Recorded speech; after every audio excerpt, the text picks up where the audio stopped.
Hi, today I want to talk about something I really like talking about, and that's authenticity in brands. What is authenticity in brands? It's basically being true to what you are. Now, if you take when Angela Ahrendts became the CEO of Burberry in the UK, a lot of people were quite skeptical because how can you appoint an American person to head up quite an iconic British company? That effectively, were the originators of your tartan kind of designs. And it at the time was a brand that became quite tired and boring and wasn't really innovating and in no way dynamic. And all the trench coat and those kinds of elements were very much part of the brand actually stagnated. And one of the, I think, most amazing observations was when Angela Ahrendts came into the company, one of the first things she said is, in this company we cannot be Dior or any of the other European brands.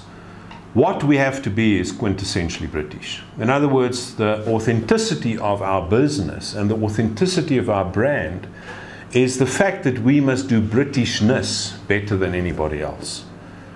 And that was the basis and the foundation for an entire regeneration of products across an enormous number of product categories, massive explosion of their branch network around the world. But the basis of it was knowing what they are and what set them apart. If you go to something quite bizarre on the other side of the equation and you look at Salem in the US, and you may remember that Salem was the place where the witch trials happened, I think, in the 17th century. So it's a horrible thing, and it's quite negative, and it's actually quite a really bad connotation. What did Salem do? It took that, and it used that as the basis to put the town on the map.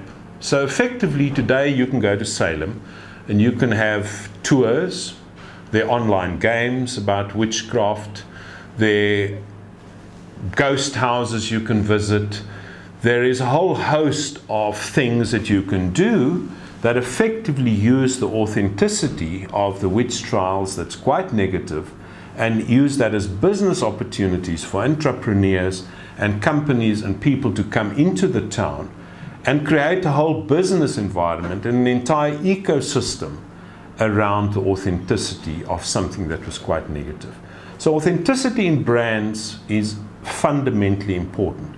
Where does my brand come from? What does it mean? And what makes it different fundamentally, deep down? What is its sense of purpose? A brand like Starbucks, an unbelievably authentic brand. And when the brand started veering away from its authenticity, it started losing business. And hence the decision was taken, let's cut a lot of the product lines we have. Let's go back to what makes this brand different and what makes it stand apart. And I can go into an enormous number of examples of brands losing their way by forgetting their sense of authenticity. In the middle 90s, Tesco, some of you will know, went through a very, very tough time. And what it ultimately decided is, let's get back to basics. Let's do the things that we as a retailer, as an iconic global retailer, must do right. What are those things? People must be able to walk around in our stores, and it must be a pleasant shopping environment. They must be able to find the brands they want to buy on shelf. So we must have stock pressure, the brands must be visible, and people must see the brands they prefer to buy. Our customers, our customer service has got to be excellent. Our checkouts have got to be excellent. They've got to be greeted appropriately. Our staff have to be knowledgeable. They've got to understand how to service customers. There's nothing about that that's brain surgery or different. If you look at Pick n Pay today, what is the new CEO of Pick n Pay doing? He's putting a few fundamental principles back into the business. He's saying, what is this business about? What is authentic about us, and how do we take that authenticity and create the future through that authenticity?